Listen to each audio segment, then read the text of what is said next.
Hey guys, welcome into the latest edition of Prem Talk, your go-to spot for anything Premier League. I'm Zeki Zai, joined today by Milan and Nate. Sam has unfortunately got a lot of schoolwork to do today, so he's not going to be here. But it's been a little bit of time since we last talked to you all.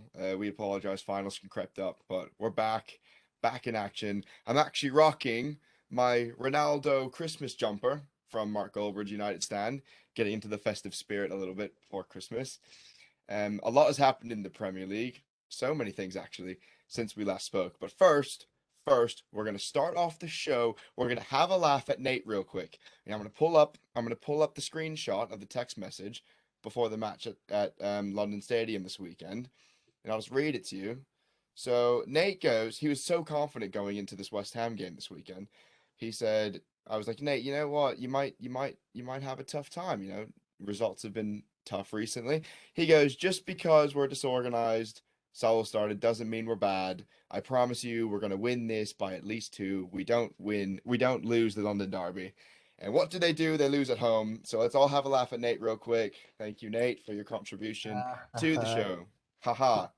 Anyway, on a more serious note, Nate, kind of going off that, your Blues are kind of in a rough patch because you draw to United at home, a shambolic United who hadn't won, who took 4 points from 24, and then you sneak by Watford, and I'm sneak by 2-1, and then you obviously lose it away to West Ham, conceding more goals than you've conceded since Tuchel took management. So what's going on? Um, well, first thing about United, I will say during that game, their press was quite good. I think they changed a little bit tactically, so I'll actually give them some credit there. They played a good game. Um, but in terms of this game against West Ham, of course, I don't believe we conceded a goal from open play until this game. And honestly, for me, I think it's just a lack of chemistry.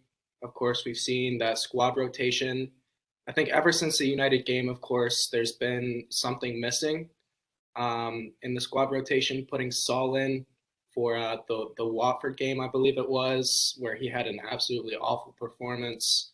I think Marcus Alonso was also weak on the left side too. We're very obviously missing Chilwell. So I think just it's a little bit of a lack of chemistry, as well as we don't have a solidified front three in our system. So I just think the squad rotation, while it is a good thing, we do have very good and quality players to rotate in our squad, but I think the chemistry is just a little bit off. Nate, you conceded an open play against United as well. Yeah, I was just gonna say that Oh, Sancho's goal was open play. yeah. Or no, I'm talking about away. We hadn't conceded an away I goal see. from open That play. might be true. They don't concede much. So, but yeah, no, it was a real tough one for you. Like I just think it's careless mistakes that we haven't seen in a while. Obviously I was there actually. Sat front row, got a really good seat. Last second, the season ticket holder decided he didn't want to go. His mistake. Um, but I was seeing these people play. Also, by the way, Declan Rice is absolutely class. He is. He's a top five player in the Premier League without a That's doubt. what I wanted.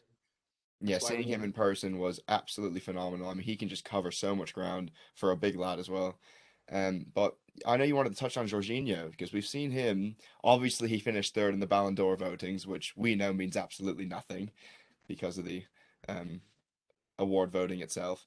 But we've seen him make mistake after mistake now. Obviously, his mistake led to the Sancho goal at the bridge, and then his back pass put Mendy under pressure, which led to the penalty. So, Nate, are the Chelsea fans kind of getting upset with Jorginho now? Well, I know that I did want to ask you guys specifically whether you thought. I know you were there, Zeki. I don't know if you've watched it back, Mill, but just to ask you guys if you thought that conceded penalty was more of Jorginho's fault or more of Mendy's fault, because for me personally, of course, Jorginho has already made that mistake against United.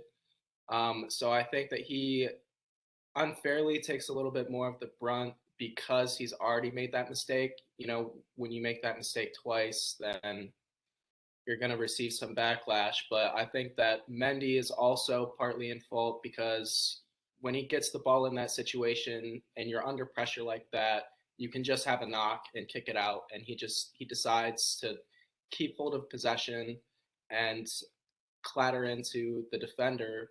So I think that they both take a little bit of fault, but I was wondering exactly who you guys would blame more in this situation. Mendy.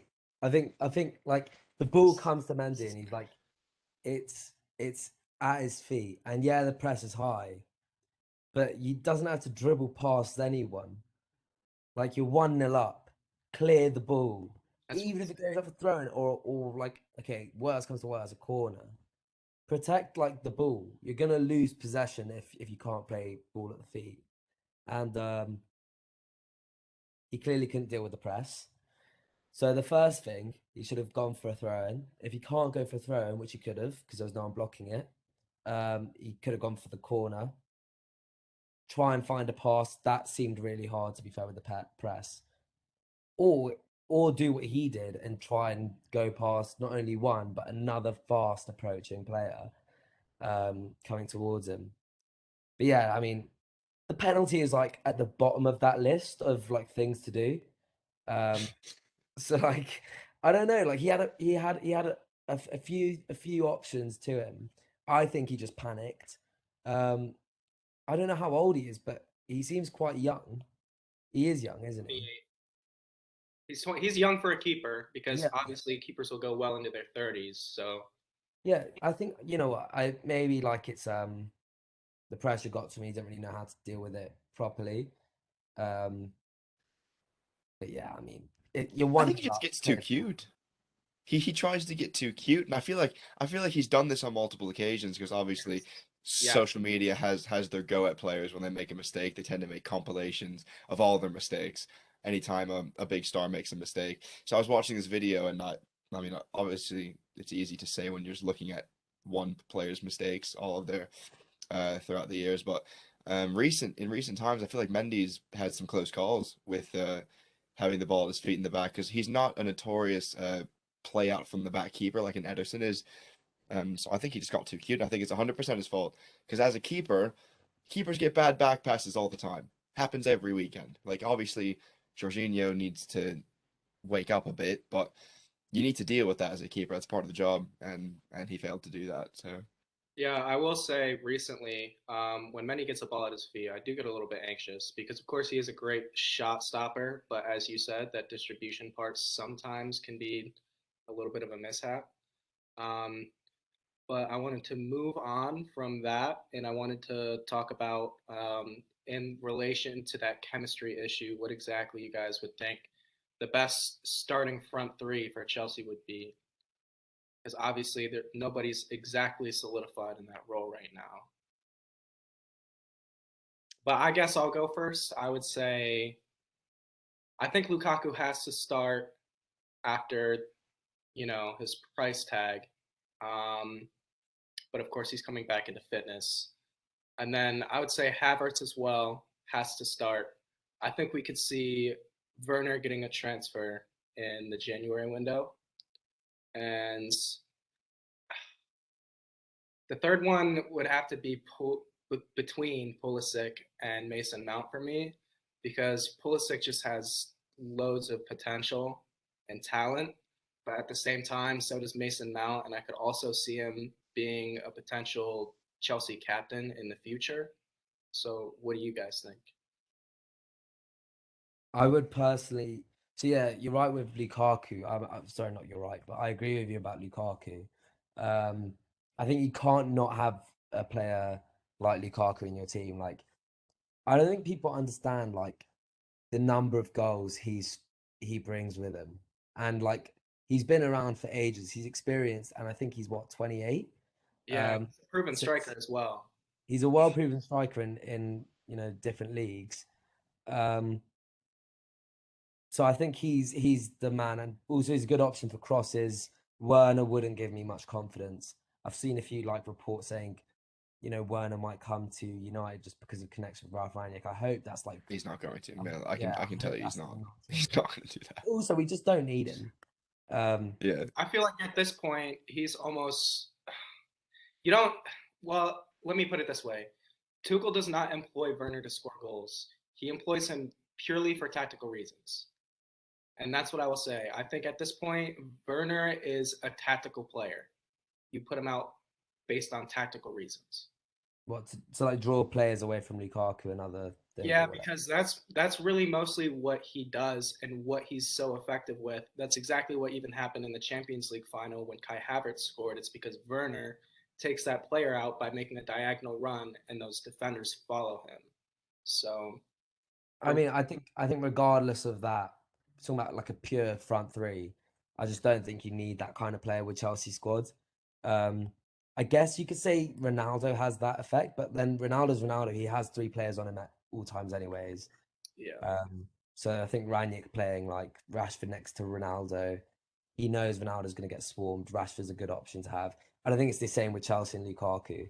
Um, right, I don't know if you mentioned him, but Ziyech, I think he's quality. Um, a bit weird off form, um, but he's very attacking, and I think he's very goal driven. As in not he doesn't like score loads of goals, but I'm saying like he's very like forward playing.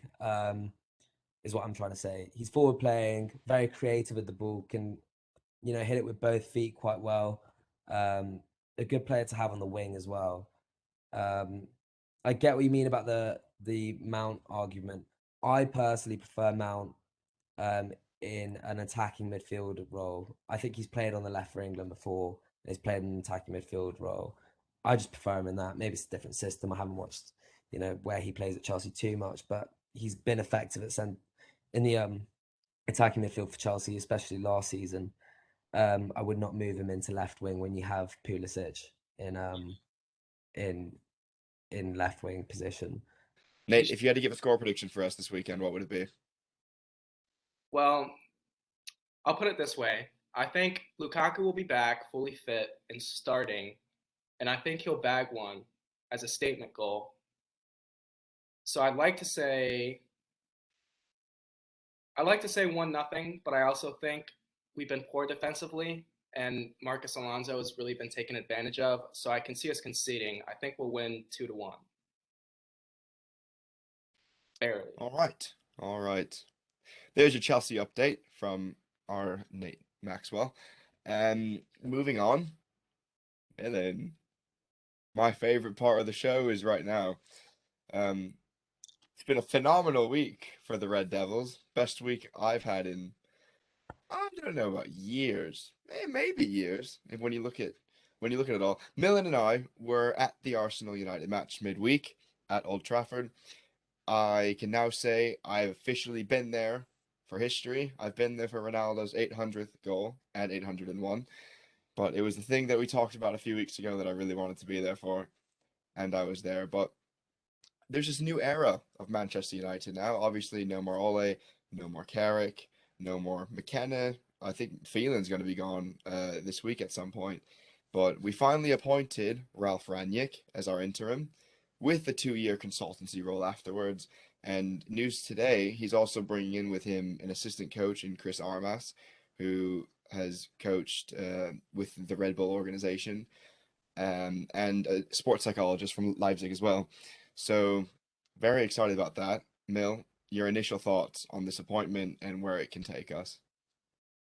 Um, yeah, I mean, I think we've said multiple times on this podcast the one thing that United lack is sort of a structure and um, like a previsible playing style.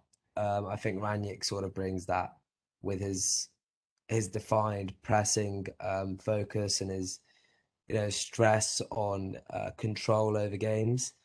He talks quite a lot about controlling games, and yeah, I mean he has a point. We went to Liverpool and had zero control, lost 5-0. Went to City, had more shots on our own goal, didn't seem very controlling in that one. Chelsea, yeah, De Gea kept us in the game for a large majority of that, but again, no control. We kind of relied on a Jorginho blunder. Um, this would be really boring if I listed all of our games and said no control. The idea is that now now we should develop some level of control. And I don't know, it's a really exciting time to be a Red. I think the main thing here is we've got a new coach who is regarded as a football genius by, coaches like Klopp, um, arguably our biggest rival in terms of managers. Um, he's highly respected. He's very successful, and he's experienced. He's been in contact with Sir Alex. Um, I've watched that Palace game, and I think that was some of the best football I've seen from United, not only this season but in years. I think that first half in particular, that forward pressing, that forward play, that desire to get forward and keep the ball in their half, keep them on the back foot, something that I wish we saw against teams like Liverpool and City. Hopefully that comes with time. But yeah, he's got a good run of games ahead of him. An experienced manager with a good team and his own coaching staff. Um, let's get the points back. Let's move up the table. I'm optimistic. I'm an optimistic person, as you may have seen with previous managers. But yeah, I'm feeling good. I'm feeling really good. I'm not going to get too over the moon. So just right now, I'm saying it. I'm not saying we're in a challenge for any titles, any Champions Leagues, or Ah, nothing. I think right now, I'm just really excited because for the first time since Sir Alex, we actually have some sort of structure, some sort of plan for the future. And yes, we have a good squad, arguably a great squad, minus a midfielder. But that Palace match you mentioned in the first half was the best. I think it was the best half of football, or at least first 30 minutes of football that we have played since Sir Alex. I mean, one stat for you is we won possession in the opposition half more times than we have in any match since the Sir Alex era. We won it 12 times. And I was watching the match and I was like, I was there and I was just, the crowd was so into it. And we hadn't scored in the first half, but just seeing Palace not be able to get out of their half was something I hadn't seen in years. And like we should have had at least two or three goals in the first half, but again, that'll come with time. I was just really happy to see that performance. Nate, I don't know if you want to add anything. Um, well, I mean, that was kind of exactly what I was thinking. You said exactly what was on my mind. That press in the first half was so good, and I was also going to touch on how many times you guys have won the ball in the final third. It was a lot of times, and I think those players who were very impactful in that were Fred and McTominay. As much as sometimes people like to criticize them, I think them, especially in that press, were very important. I think Fred had a fantastic game. Obviously, he scored the winner. Um, and I think you could see a lot of different people, you know, maybe having a resurgence or uh, kind of starting over other more trustworthy players in the past. As I was talking about before the show, I also said that Dallo had a very good performance. I thought he was great going forward, and maybe we could see him starting over Wan-Bissaka, even though, Wan-Bissaka is a great one-on-one defender. I just think in today's style of football, it calls for more attacking-minded fullbacks. So I think he had a great game, had a very good effect on it, and possibly we could see him starting. So yeah. I think it's so interesting how he's dropped both fullbacks. I get like they're both off form, but that's what managers should do. And I know it wasn't him who initially did it; it was Carrick, um, got the one and only. But you know, it shows that like bad form merits not playing the next game and giving a chance to people who've trained hard. Not only recent weeks, Tellez and Dallo have not started for a while, and they've been training as if they're going to play the next game. They've always been ready. They have that mindset, and they're very attacking. It makes me think. Okay, Luke Shaw's very attacking as well, but not as like technically gifted as Tellez, I don't think. Um, but it makes me think with Wan-Bissaka, could we see sort of like an Azpilicueta situation, like him moving in to sort of a central defensive role? If he gets a bit more physical, I would highly back that because He's fast. He's a great defender.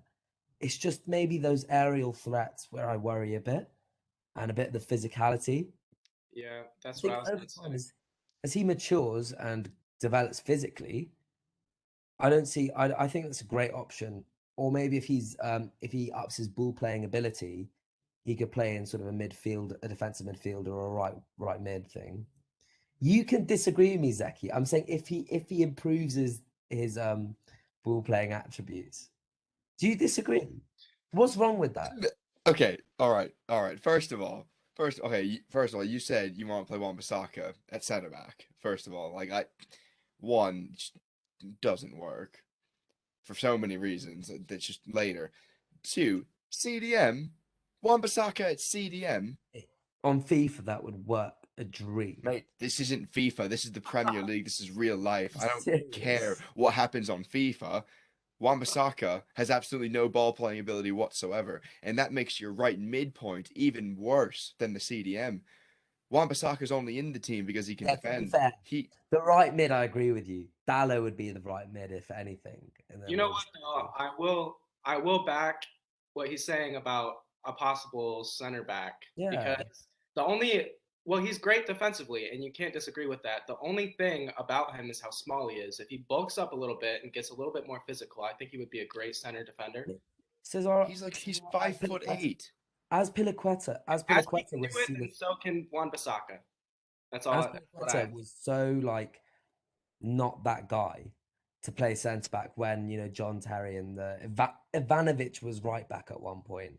Can you imagine like what Ivanovic would have done in the middle? Okay, Wan-Bissaka's not Ivanovic, but he's bloody good at defending. Okay, don't know if I can say that, but he's really good at defending, and and I completely trust him with my life in a one-on-one situation. He's fast as hell, so when that ball is over the top, he could run back. And okay, if he's competing in the air, that's his weakness. That physicality is his weakness. But I'm saying as he develops, he's young. As he develops, he'll get more physical. We've seen that with Aspilicueta. Like we've seen The that issue with is so many the issue is players. I don't see him. Okay, let's just say how, and it's a big if. Like hypothetically, he did all that, right? He did all of that, which is a lot of work. But let's say he did all that.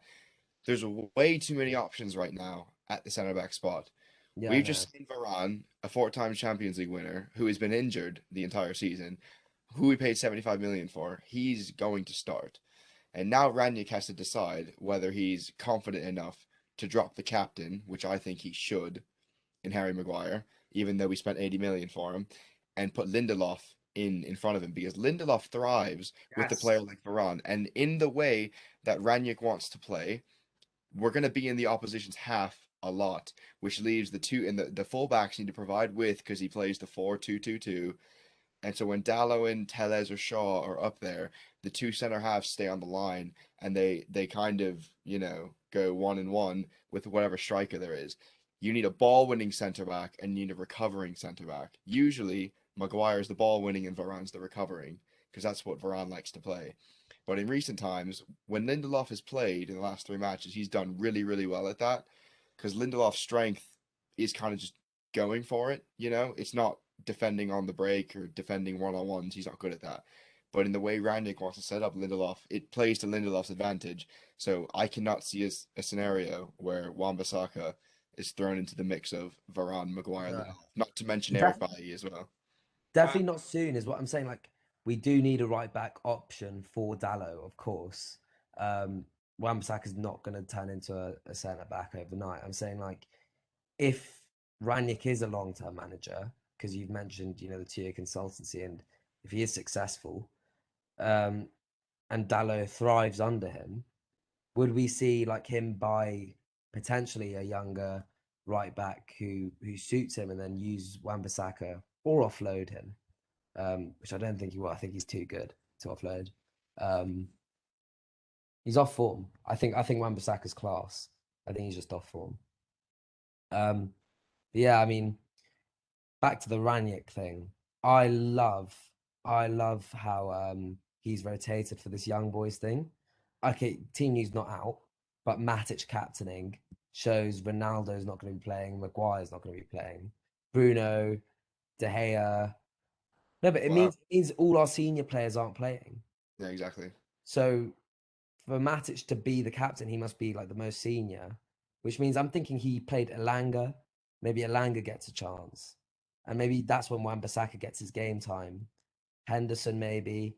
You know, we're gonna be seeing like hopefully No, hopefully no. Van. He said today he's confirmed two players. Van de Beek and Henderson are starting tomorrow. Oh, beautiful.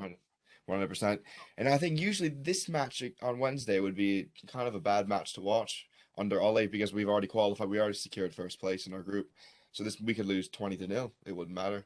But now that Ranić's in, it gives because obviously there's a clean slate for every player, new manager, and it gives the players a chance who are wanting to prove themselves, like Jesse Lingard, Martial. I think this match will suit Rashford as well, just because he's off form. Yeah, Just to try Rashford and needs get to score. back in. But I He think we're going to needs- see Shaw and Wan-Bissaka start um, midweek just because they haven't played under Ranić. I'm a little upset that Ronaldo's 90% probably not going to play just because I know he wants to break his own record. And it's a good fixture for him to score some goals, but he needs a rest. It's the only chance he can rest before the New Year's break. So, but yeah, no, it's going to be an exciting match to watch. You've mentioned his name, and I wanted to ask you guys how exactly you think Donny will get on under Ragnick because he didn't start the first game or really play many minutes at all. I thought maybe he would come in a little bit sooner. So I wanted to get your guys' thoughts and opinions on where I mean, exactly you think he might be going under Ragnick. Ranić said he had one training session with not even a full squad. I think it's silly to change things when they've just done really well. He just took the same team Carrick left with. He Yeah, just took exactly. that and used it. I think he still didn't have a grip on the players' styles.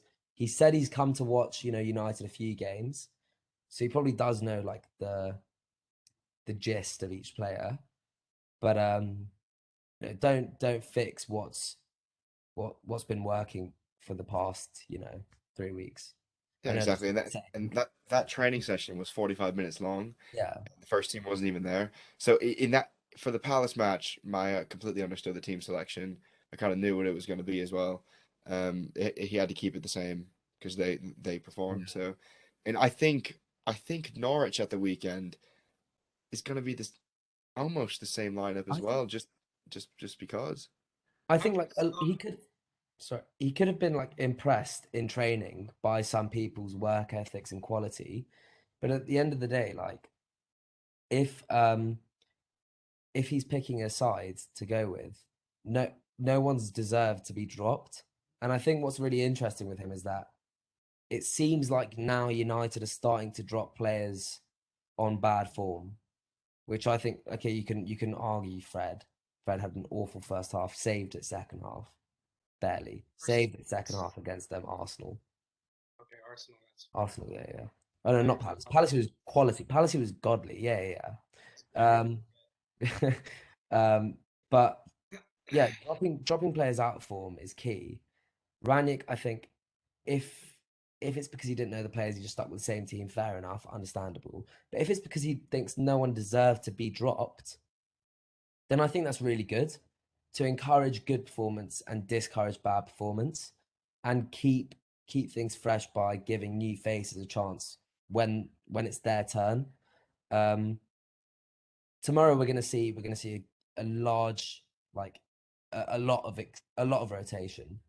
And not only is it rotation, it's rotation to quality players. Hopefully, if there is a Wan-Bissaka, Henderson, Shaw, and then a Bailly, Lindelof, for example, or maybe a Mengi, I don't know, someone young. But then we have like a whole team of Van de Beek, Martial, maybe Rashford plays, Elanga, who was decent form, maybe Shola Shaw Tire or Adama I want to see Ahmad play. I really do. Diallo, yeah, Amad Diallo. Because Like I feel we're bad gonna he's have been a hurt. quality team, and that's really reassuring to think now that we have two teams. Do you know what I mean? Because for a lot of it, I've barely considered us having one team. So even with the players we have, I know that sounds silly, but the way how we've played, it's played like we barely have a team. Um, now, now we're taking over. Okay, you can have your league contention this year. Yeah, we're coming. We're coming with Ralph Rangnick.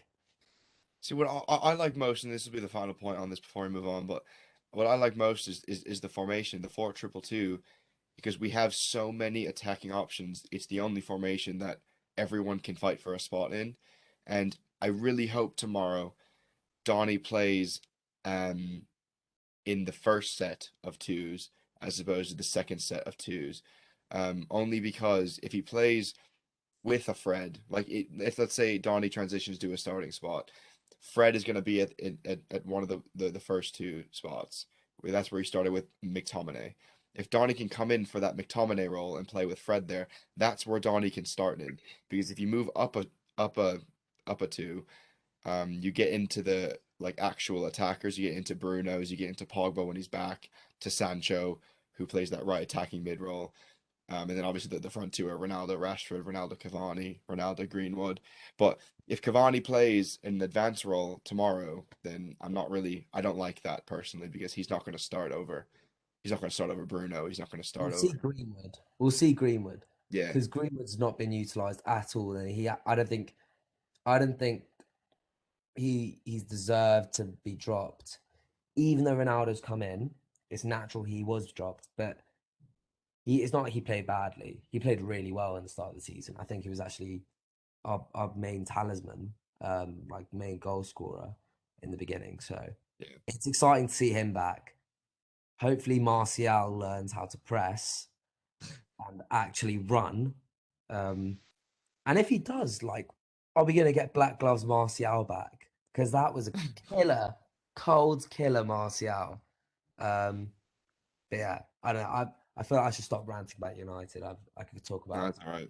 You know, it's uh, funny though. We actually ran less in this game or in the Palace match than we had in all of our other matches on yeah, average, which I think is funny because you'd think it'd be the opposite because we press so much, but it just goes to show you how organized pressing actually conserves your energy and the amount of ground you actually cover if you press as a unit as opposed to just people running all around the pitch.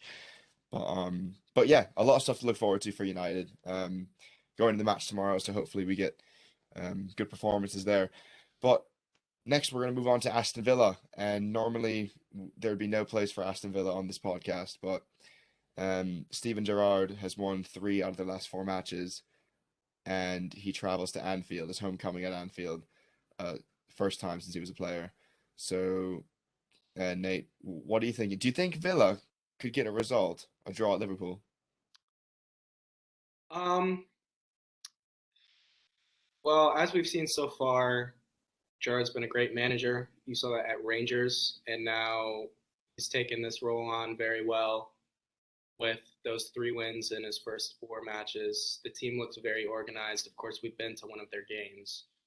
Um, but I just don't think any team, or you can expect any team, to go to Anfield, especially a team like Aston Villa, and grab a point or 3. I just think it's too difficult to expect a team like Aston Villa to do something like that. Do I think that they're capable of doing it? Anybody is capable of doing that. But Liverpool have always just, or definitely in recent times, have been so strong at Anfield. I could see them possibly scrapping for it, but I don't see them winning. Um, Possibly a draw, best case scenario, but I don't see a win coming here. Yeah. 7-2. I think it's gonna happen. I Seven. think I think it Axel Twanzebe with a hat trick. And then, maybe Salah gets a goal or something. Nah, Speaking of I don't know. defenders scoring, though, Ezri Konsa got 2 Mm. over the weekend, so what a Yeah, I guy. mean, I think Gerrard's like got to the players. Perhaps a lot of those players are inspired, like grew up watching Gerrard. I don't know. I think Gerrard just gets to these players. But I uh I would hate to see Liverpool win, as I would every week. And I'm now relying on Gerrard for one of the few times I ever have. Normally it's with an England shirt on. You know, he never really fulfilled any of any of my hopes and expectations in an England shirt.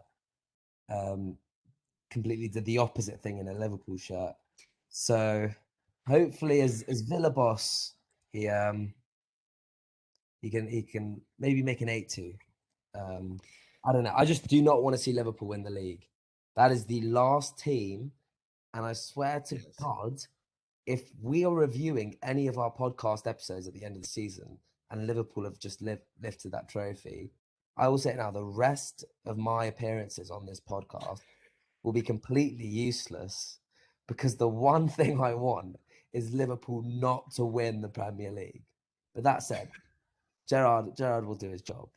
He'll stop it. All right, and now that we're on the topic of Villa, actually, I just want to point out the FA needs to like relax with these. I'm not going to say it's rigged because it's not. But with these draws, these Wanna cup tie fine. draws that we keep getting is actually unbelievable. So the first round that we had to play in the League Cup, the Carabao, we draw West Ham, who are fourth in the Premier League, who are a very, very good side when we should be playing a second division side. And in the first round that we have to play in the FA Cup, we got to play Aston Villa in form, a Steven Gerrard Aston Villa, when City are getting third league teams, when Liverpool are getting second division, like championship teams. City, I think, I don't even know who they're playing.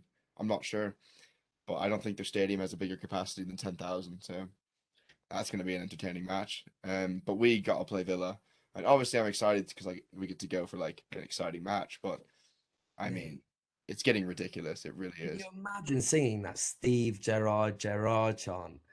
I At was just gonna Villa? say, That yeah, would be because he was beautiful. on the telly all weekend Yeah. at the Bishop Blaze, and the just bands just chanting his name. But when we play, I'm actually really excited to go for that. That's Hey, gonna be a great let's, time. let's pray. Sorry, this is so relevant to the podcast. Zeki and I have applied for the ballot for that game. So if we get it, just know we will be singing the Steve Gerrard chant for hours and hours that day. I will say, because of that match that we went to with Palace and Villa, those Villa fans are crazy. They're very passionate. Yeah. Their They've fan got a good base is following. their fan base is incredible. It's Yeah, like very like die hard Villa. yeah. No, like I think they have one of the best fan bases in England. It was Um, very entertaining to be at the game and watch Villa fans and Palace fans arguing at each other. And obviously, that John McGinn belter was a great goal. So Super John McGinn. Yeah, great guy. So hopefully we see Villa get a result this weekend. But to cap off the show, we're going to talk about Arsenal just for a little bit. Because you know what? The thing with Arsenal, they seem to go in these just like loops, like up and down, like kind of the sinusoidal curve if you took calculus, whatever. But um, so for the longest time, like at the beginning, everyone was like, Arteta's out, bad, get rid of him. Then he obviously got the team together, and went on 10 matches unbeaten, I think. Um, and now they've lost their last three in a row. Granted, they did play Liverpool, they played us, but we're not we're not in great form. So they lost three in a row, and now they've let I think a 5 point lead slip already, and we're ahead of them again. So I mean, is Arteta? Do you think, Mel? Is Arteta the man? yeah, I mean you can't say he's not. He's I think he's done things with this Arsenal team that's reinstigated hope amongst the supporters. Like you chat to Arsenal fans at the beginning of the season, they would say, I I'm not going to watch that much this season, or they may not have done that, but they're like, I'm not going to care that much this season because there's not much hope. Like there's no hope that they'd really be competitive in the league. There was very little hope for a Champions League spot. If they got Europa League, that would have been seen as a big victory, but it was quite unlikely given the competitiveness of the Premier League in recent sort of these 2 years. But Arteta, I think, has now had the process where he's had that broken squad and he's made it his own and he's implemented his style of play. and he's using youngsters, homegrown talent, which I think is something that United have prided themselves on for years. It's just in its DNA. Arsenal now are starting to look like a much more well-managed football club. It's unlucky. Okay, they had the first half to do one over on us, because we were shambolic. Some of Fred's like losses of possession, they should have been in front, and De Gea as well. Oh my god, he kept us in that game. But second half we won purely because we played better than them. I think the Liverpool game is unfortunate. They play badly. It happens. It happens to the best of us. But Arsenal, they're doing well. I would not. Look, they're what, eighth in this competitive Premier League. The one behind, I think they're in seventh. I think they're in Seventh, seventh. yeah. The one behind us. They're seventh. Like, they've got plenty of games left, and it's starting to look like where they were 20th to be seventh now in this league, in this competition. Perfect. I mean, I think the only way for them is up, and to be competitive for a Champions League spot. Arsenal fans are probably in love with the fact that they're going to be sitting in their famous fourth spot one day. They're probably just hoping that one day is this year. So yeah, I mean, nothing really to lose sleep over if you're an Arsenal fan. Just understand you're not on the same page as United and Liverpool and them boys yet. You just got to wait your turn a little bit, as United had to do. If I'm going to speak on Arsenal as a Chelsea fan, obviously I don't like the club, but I don't think the problem is in their younger players or in their manager. I I and I've heard somebody talk about this as well. I just don't think that they have senior players who are really setting a good example for the squad. I don't think, because obviously there's a lot of very young players who are very talented, and I don't think that these senior players are that arm around the shoulder that they need to go on and get a victory when they're away, and the fans are shouting at them. I mean, Aubameyang's been awful, especially as captain. That's why he's been stripped. You see, he had that 95th minute chance at the death and absolutely just pissed the ball. What a miss! I Yeah. mean, I mean, people are he's downplaying that. the goal. He's staring the keeper in his eyes, and he misses it and puts it wide of the post. Like, that is your captain, and I just don't think that any of those senior players are mature enough to really be in that senior role, being an example for these younger guys. I really think it's a case of they just don't have any of those good older people to set a good example. I really think that Aubameyang especially has just been so poor. I was glad to see Lacazette step in the last game, but he was very quiet as well. Most of their chances come from, or most of the good-looking parts come from Saka or Martinelli. So once again, I just don't think that those older, more senior players are doing the job that they're supposed to for that club. They need Harry Kane. Wow, Can what you a imagine? that would be.